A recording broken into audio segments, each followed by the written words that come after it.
Bismillahirrahmanirrahim. Assalamualaikum warahmatullahi wabarakatuh.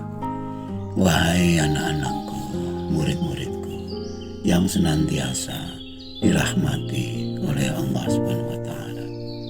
Marilah kita lanjutkan pelajaran kita, ngaji belajar murid.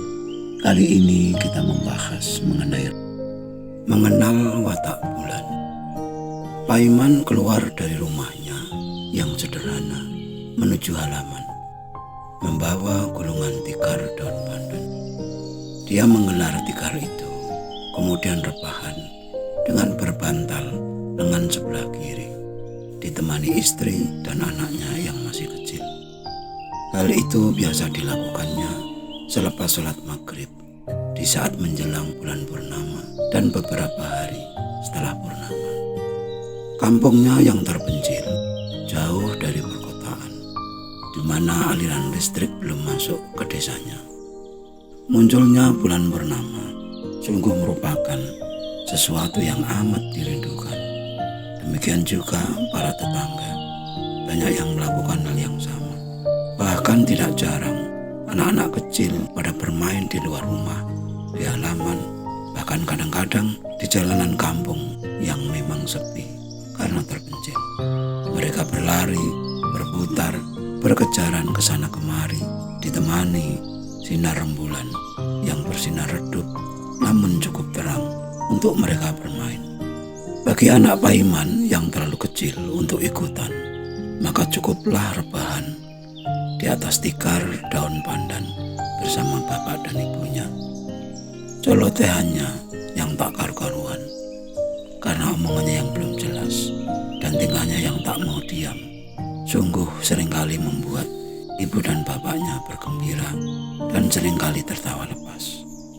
Sungguh suatu suasana yang sangat kontras dengan apa yang ada di perkotaan, di kota-kota besar atau metropolitan, di mana deretan toko-toko besar, perkantoran, dan rumah-rumah mewah berderet, berjajar, padat dan rapat.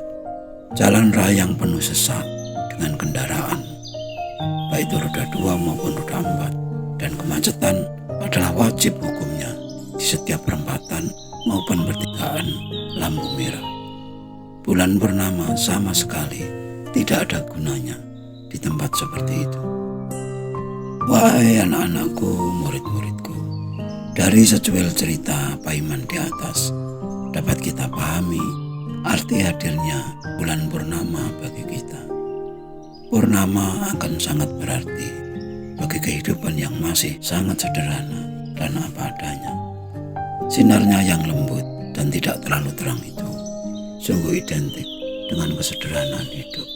Dan di dalam dunia mikro kita, bulan purnama adalah rohani yang telah bersinar, manakala matahari nafsu dan ambisi telah terbenam. Surya yang tenggelam di ujung barat di setiap senja menjelang maghrib memberi kesempatan bagi rembulan untuk muncul tak lama kemudian. Dan purnama benar-benar hadir di saat yang tepat yang telah ditentukan atau diatur oleh sunatullah. Wajahnya yang bulat berseri-seri sungguh memukau mereka yang telah peduli dengan keheningan malam sebagai simbol bagi kita yang telah paham sepi ing pamrih, rame ing gawe, jauh dari pamrih atau upah atau hasil dari seluruh amal perbuatan kita. Tidak salah bila guru tua Lao Tse atau Tao Te Ching mengajarkan berbuatlah tanpa bertindak. Lakukan tugasmu lalu lupakan. Apa yang dimaksud dengan berbuat tanpa bertindak?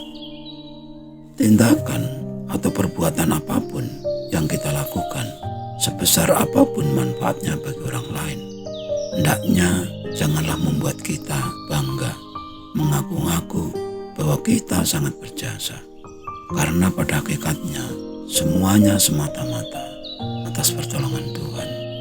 Karena perbuatan hanya bisa dilakukan oleh mereka yang hidup, dan Tuhanlah yang menghidupkan manusia.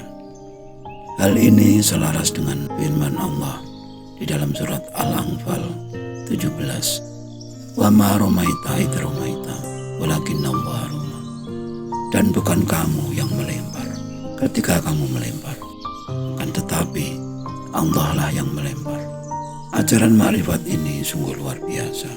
Hal ini hanya dapat dilakukan bila matahari keakuan kita telah terbenam.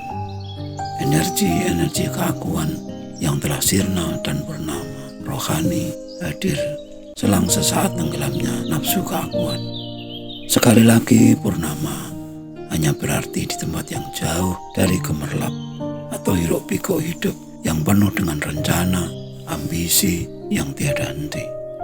Sebetulnya berapa lamakah tubuh kita mampu bertahan sebagai kendaraan untuk mengarungi kehidupan di dunia ini? Seberapa keras apapun usaha kita untuk mempertahankan tubuh kita, tak akan sanggup melawan peristiwa dan waktu.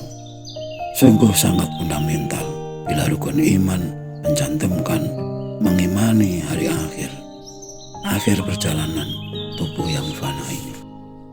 Dunia ada di genggaman kita bila kita telah menguasai kunci kehidupan, dan kunci kehidupan itu berupa mengenal aku sejati, di mana aku sejati itu akan muncul atau hadir ke permukaan manakala aku yang palsu itu telah hancur atau sirna. Bukan berarti musnahnya aku palsu adalah hilangnya tubuh fisik ini, namun kesadaran bahwa hakikat hidup adalah yang menghidupkan, yang menggerakkan tubuh jasmani kita, yang menghidupi fisik kita, yang merupakan bagian dari yang maha menghidupkan, maha kuasa, yang sering digambarkan bagaikan setetes air kehidupan itu menghidupi segala makhluk yang hidup. Bisa kita bayangkan bila setetes saja mampu menghidupi, menggerakkan yang hidup sebesar apapun makhluk itu, baik itu manusia, binatang, maupun tumbuhan, semuanya hanya karena setetes air kehidupan. Sebagaimana wejangan Krishna kepada Arjuna, semua ada karena aku, semua ada di dalam aku, tidak ada yang bukan aku. Sebagaimana kita sadar, sebelum sang surya tenggelam, mustahil purnama muncul. Sebelum dapat kita menguasai nafsu, ambisi, dan keinginan yang meluap-luap, mustahil jiwa kita menemukan kedamaian, sebagaimana layaknya kedamaian Paiman sekeluarga ketika menikmati purnama tiba di kampungnya yang sepi dan terpencil. Sampai di sini kita harus tetap bijak, sadar, dan realistis. Apakah kita harus pindah ke tempat yang sepi agar dapat merasakan kehidupan yang damai, sementara selama ini kita telah hidup di tengah hiruk pikuk keramaian kota? Justru itulah pentingnya mengenal purnama diri agar mampu menciptakan kondisi sepi dalam keramaian, terang benderang meskipun dalam kegelapan. Bukankah di ruang yang gelap secercah cahaya sungguh amat berarti, apalagi bulan yang sedang purnama. Dan yang dimaksud gelap di sini adalah syahwat duniawi yang menyilaukan, yang mengaburkan pandangan mata rohani kita. Sampai di sini mestinya kita dapat mengambil hikmah, menyadari, memahami watak bulan, baik yang ada di dalam diri maupun yang ada di alam semesta, di jagat gumelar. Maka benarlah rumusan makrifat, siapa yang tahu akan dirinya, niscaya tahu akan Tuhannya, dan yang tahu Tuhannya pastilah mengisahkannya, sebab segala yang ada adalah darinya, olehnya, dan untuknya. Itulah yang dimaksud Maha Esa. Sekian dulu wejangan yang mohon maaf atas segala kekurangan. Semoga selalu bermanfaat, dan marilah berdoa bersama. Ya Allah, mudahkanlah jalan pengabdian kami kepadamu. Amin, amin, amin, ya Rabbal Alamin. Wassalamualaikum warahmatullahi wabarakatuh.